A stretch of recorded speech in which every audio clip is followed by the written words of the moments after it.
जेको तव्हां असांखां सवाल कयो आहे साईं, असल में असां शाह यकीक जे जेको आहे सो दरगाह ते आहियूं। ही जामा मस्जिद मां तव्हांखे हिकिड़ी वीडियो में पहिरियां ॾेखारी, अॼु उनजे पेशमाम सां वेठा आहियूं। तव्हांजो साईं नालो अथई? मुंहिंजो नालो आहे मुमताज़ अली पेशमाम दरगाह शाह यकीक। ऐं कहिड़े ॻोठ जो ॿुधायो तव्हां? असां मुरीद खोसी जे ज़िले सुजावल ऐं पंहिंजो तालुको जाती। ऐं तव्हांखे घणा 8 साल 6-7-8 साल थी विया मूंखे। 6-8 साल थी विया साईं जन खे हिते पेशमाम ई कंदे। हाफ़िज़ क़ुरान बि तव्हां आहियो? जी, हाफ़िज़ आलिम दीन बि आहियूं माशाल्लाह। आलिम दीन माशाल्लाह। मुफ़्ती अथव डिग्री तव्हांखे? मुफ़्ती असां हासिल कोन कई आहे। अच्छा, त हाणे असां हिते वेठा आहियूं। डॉक्टर हसन बि गॾु आहे ऐं साईं बि असांजो मोहतरम हिते पहिरियां खां वेठल हुया ऐं मेराज मखदूम बि असां सां गॾु आहे। मुंहिंजो सवाल इहो हुयो त साईं, असां जीअं अंदरि दाख़िल थिया त मुंहिंजो अचणु पहिरियों दफ़ो थियो आहे हिते। जी जी। त मूं ॾिठो दरवाज़े ते लिखियलु आहे त रूहानी सर्जन। जी जी। ऐं सर्जन त फिज़िकली तौर ते थींदो आहे उहो माण्हू जेको ज़िंदा हुजे ऐं जेको ऑपरेशन करण जहिड़ो हुनखे हथ पेर हुजनि ऐं असांजी ॻाल्हि यकदमि ॿुधे बि उनजो जवाब बि ॾेई सघे असांखे। इनखे चइबो आहे उहो माण्हू जेको तव्हांजे रूबरू आहे। जॾहिं अलाह जो वली हुजे या अलाह जो को बि बंदो हुजे, बिल्कुलु हिन दुनिया खे छॾे थो। जी जी। हलो, असां चऊं था त हू असांजी ॻाल्हि ॿुधे थो, त असां त हुनजी ॻाल्हि कोन था ॿुधूं न। जी जी। पोइ आख़िरी रूहानी इलाज या रूहानी जेको आहे सो इहो सर्जन कीअं थी सघंदा हिकिड़ो जेको इस्लामी पॉइंट ऑफ व्यू सां? बिस्मिल्लाह रहमान रहीम। तव्हां मूंखां सवाल कया आहिनि माशाल्लाह 2 खां 3 खां 4 सवाल आहिनि। जी जी जी।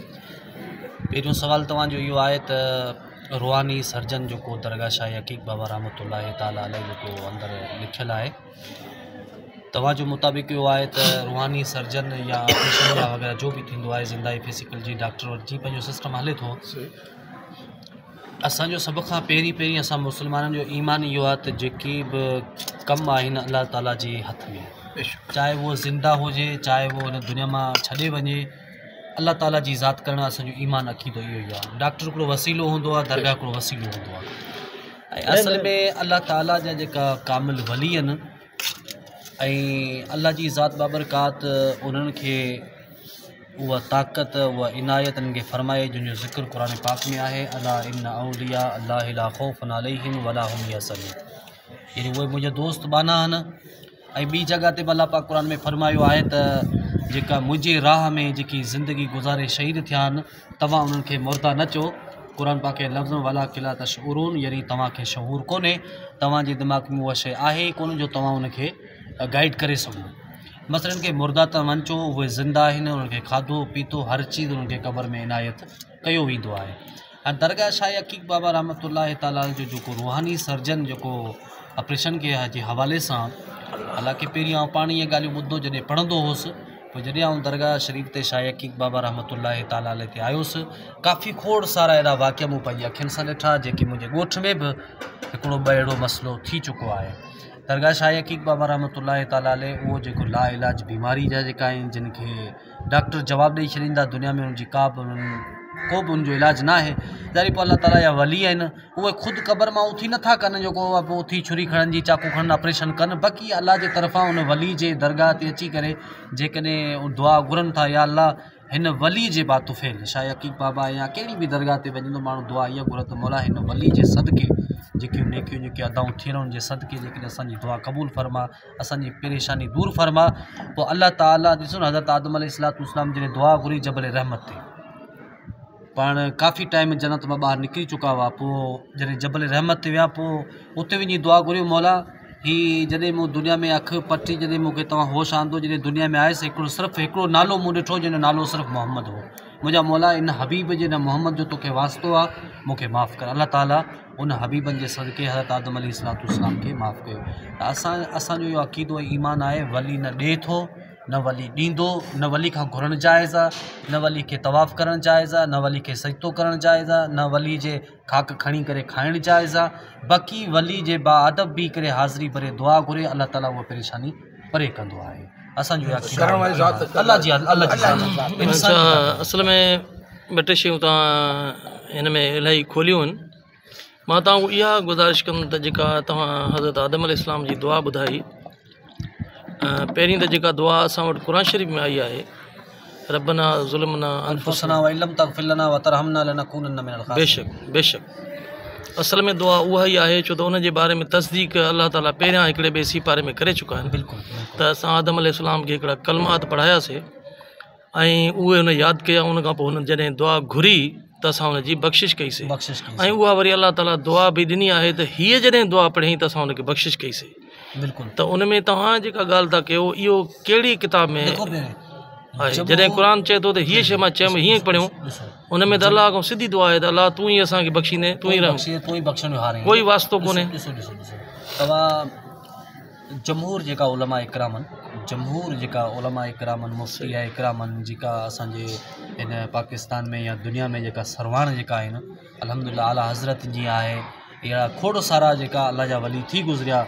मखतूम हाशिम ठठवी आहे जेको 2 सदियुनि जो बुज़ुर्ग आहे, साईं इलाही बख़्श महेंद्रो साहिबु असांजो जेको हींअर जो बुज़ुर्ग आहे, जेको हींअर हिन दुनिया मां वञे पियो, अल्हम्दुलिल्लाह उन्हनि जिन बि जमहूर उलमा इकराम आहिनि इहो चयो त हज़रत आदम अलैहिस्सलातु वस्सलाम जॾहिं जबल रहमत ते लथा, जॾहिं अल्लाह ताला उन्हनि खे पैदा कयो हुन दुनिया में आंदो, त हज़रत आदम अलैहिस्सलातु वस्सलाम फरमायो त सभ खां पहिरीं मूं आसमाननि ते नज़र कई त मूंखे नालो हबीब जो नज़र आयो, जंहिंजो नालो मोहम्मद मुस्तफ़ा सल्लल्लाहु अलैहि, यानी मोहम्मद जे नाले सां मूंखे उहे लफ़्ज़ नज़र आया।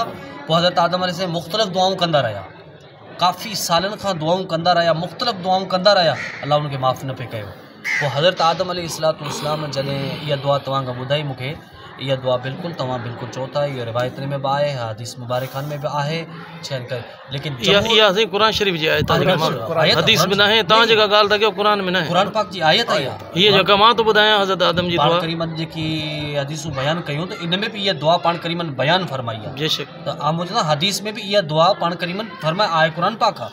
पर तव्हां जेको ॿियो वसीले वारी दुआ था चओ, मोहम्मद हाशिम ठठवी साहिब खे जेसिताईं मूं पढ़ियो आहे त मोहम्मद हाशिम ठठवी साहिब जेको फ़तवा ते ठठवी आहे उन में किथे बि अहिड़ी ॻाल्हि मूंखे नज़र कोन आई आहे।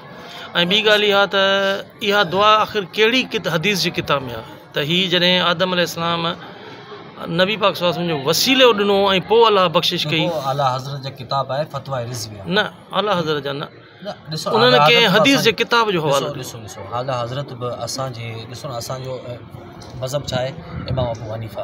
हाँ ठीकु आहे, काफ़ी अहिड़ा खोड़ सारा मसइला आहिनि जेको इमाम अबू हनीफ़ा असांखे सम्झायो हुन किताबनि जे अंदरि। मसइले विज़ू जो तरीक़ो असांखे कीअं सम्झायो, हज़रत अबू हनीफ़ा रज़ी अल्लाह ताला अन्हु जे किताब जो मूंखे हवालो ॾियो, उन्हनि चयो हुजे। मुंहिंजी ॻाल्हि तव्हां मुंहिंजी थोरो गौर करियो।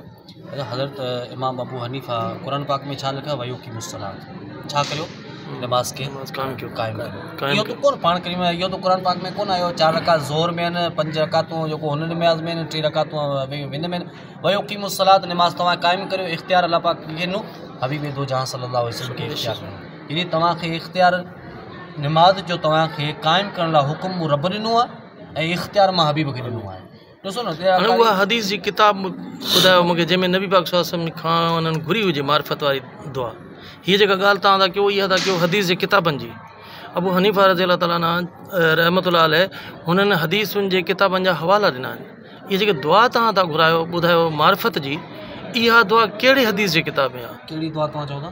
जेका चयो त नबी पाक सल्लल्लाहु अलैहि वसल्लम जे वास्ते ते मूंखे बख़्शिश कर, मां हिकिड़ो नालो, इहा जेका दुआ आहे उहो कहिड़ी हदीस? हज़रत आदम अलैहिस्सलातु वस्सलाम जे बारे में जेकी दुआ थी, जेको इहो हज़रत पाण करीम जो नालो ॾिसी जेको वसीलो पेश कई, वसीलो पेश कई, इहा दुआ कहिड़े हदीस जे किताब? तव्हां ॾिसो इमाम अहमद बिन इमाम मालिक बि हदीसुनि जी किताब इमाम मालिक जो किताब ई मोता इमाम मालिक आहे। ठीकु आहे, पोइ तव्हां किताब वञी खोलियो, इंशाअल्लाह तव्हांखे उहा हदीस मिलंदी।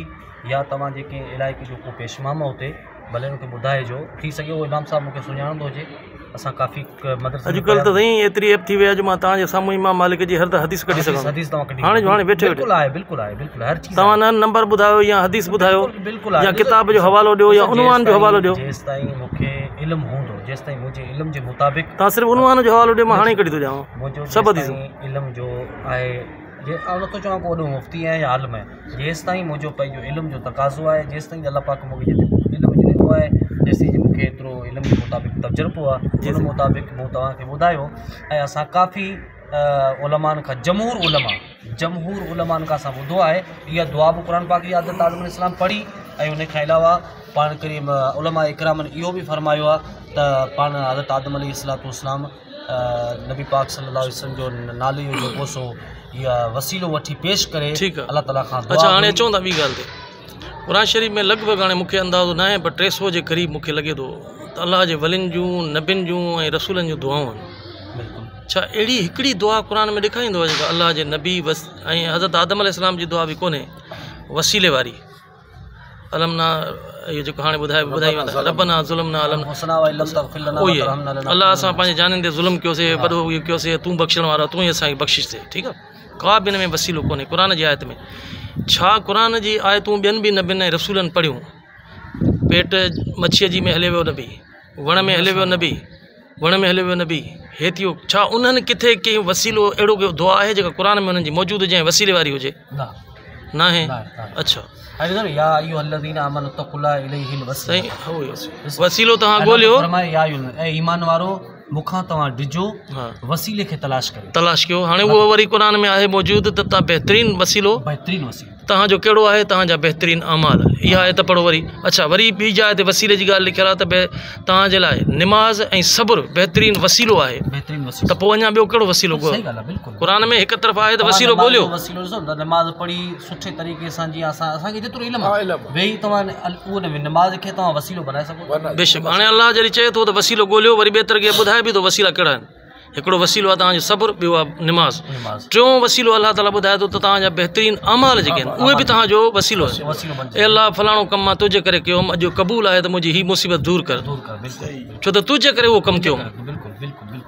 त हाणे इहो आहे वसीलो। ॿिए जो माण्हू कीअं थो वसीलो अलाह खे ॾेई सघे? छा अख़ला जी मख़लूक अलाह खां वधीक आहे या छा मसइलो आहे जेको अॼु ताईं असां सम्झी न सघिया आहियूं? ॾिसो मुंहिंजी ॻाल्हि ॿुधो, जेसिताईं मूंखे इल्मु आहे, जेसिताईं मूंखे इल्मु या पंहिंजे किताबनि जे मुताबिक़ जेतिरो मूंखे तजुर्बो आहे उनखां मथे आऊं कोन ॻाल्हाईंदुसि, छो जो ज़रूरी न आहे त आऊं पंहिंजो हिते छोकिरा त आऊं आलिम या मुफ़्ती हाफ़िज़ या आऊं जेको सो इहे सभु शयूं हल्के ज़रूरी न आहे। थी सघे उहो इल्म में कुझु ॻाल्हियूं मुंहिंजे इल्म में न आहिनि जेको आऊं तव्हांखे उन सां माज़रत कंदुमि। जेसिताईं मूंखे इल्मु आहे ॾिसो, हर उहो कमु जेको अल्लाह ताला खे उहा शइ पसंदि हूंदी, बेशक हर उहो कमु जेको अल्लाह उन शइ खे पसंदि करे थो, सही, पोइ उन शइ खे असीं वसीलो बनाए करे असां रब खां दुआ घुरी सघूं था। ॾिसो अल्लाह ताला हिन शायकीक बाबा रहमतुल्लाह ताला अलैहि या कलंदर बाबा आहे या काफ़ी खोड़ सारा अल्लाह जा कामिल वली आहिनि, इन्हनि बि ज़ाहिरी को अहिड़ा अमल कया आहिनि जेको अल्लाह ताला उन्हनि खे हेतिरो वॾो रुतबो ॾिनो आहे। ॾिसो शायदि ॾिसो मुंहिंजी ॻाल्हि अथव, थी सघे हिननि जो अहिड़ो को अमल थियल आहे, इन अमल जे मुताबिक़ अल्लाह ताला उहे नेकियूं उहे अमल अल्लाह बारगाह में पसंदीदा अमल आहिनि, तॾहिं त अल्लाह ताला हिन वलियुनि जे मज़ारनि खे अॼु ताईं ॾिसो न, तव्हां असांजा माइट मिट न दुनिया मां छॾे विया, सही आहे, 10 साल खां पोइ असांखे ख़बर कोन्हे हिन जी क़बर किथे आहे। हीअ वाहिद शायकीक बाबा आहे जॾहिं असांखे पूरी तरह सां स्टोरी जी ख़बर बि कोन्हे त साईं जॾहिं किथां आया, छा थियो, कीअं थियो, बसि ॿुधंदा आहियूं, पढ़ंदा आहियूं, हक़ीक़त त असांखे ख़बर सॼी नथी पवे न शायकीक बाबा आहे, कलंदर बाबा किथां आया, कंहिंजा माइट हुआ, कंहिंजी औलाद मां पिया अचनि, इहा त ख़बर असांखे कोन्हे। बेशक इहो ज़रूरु असांजो अक़ीदो ऐं ईमान आहे अल्लाह जा वली आहिनि, कामिल बुज़ुर्गनि हिननि अहिड़ियूं दीनी जूं ख़िदमतूं कयूं जेको अल्लाह ताला हिननि जे क़बरुनि खे अॼु ताईं ज़िंदा करे वेठो आहे। बेशक इहो सही आहे, सही आहे। हाणे अल्लाह जे वलियुनि ते उन्हनि जे नेकियुनि जे ज़रिए जेकॾहिं असां रब्बुल आलमीन खां जेकॾहिं को असां वसीलो पेश करे जे दुआ घुरूं त इन में को हर्ज कोन्हे। अच्छा, छा क़यामत जे ॾींहुं तव्हां जूं नेकियूं ऐं मुंहिंजूं बदियूं अलाह विराए सघे थो?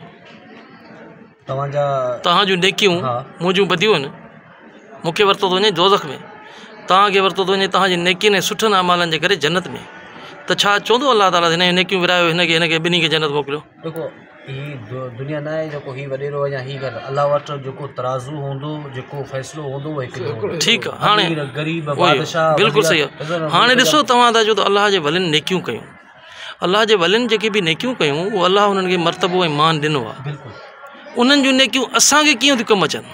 असांखे कमु नथियूं अचनि, असां उन्हनि जो या अय्युहल्लज़ीना आमनु तक़ुल्लाह इलैहिल वसीलत ॻोल्हियो खे तलाश करियो। वसीले खे इहो कोन फरमायो त निमाज़ खे तलाश वञी करियो या हुन पाण खे अल्लाह क़ुरान में तो फरमाए त वसीले खे तलाश करियो। वरी वसीलो ॾिसो न, ॿिए हंधि ॿ दफ़ा चयो अथऊं वसीलो कहिड़ो आहे, हिकिड़ो सब्र, ॿियो निमाज़, ॿिए हंधि वरी चयो अथऊं त वसीलो कहिड़ो आहे, तव्हांजा नेक अमाल, तव्हांजा नेक अमाल, ॿियनि जा नेक अमाल वसीलो न आहिनि।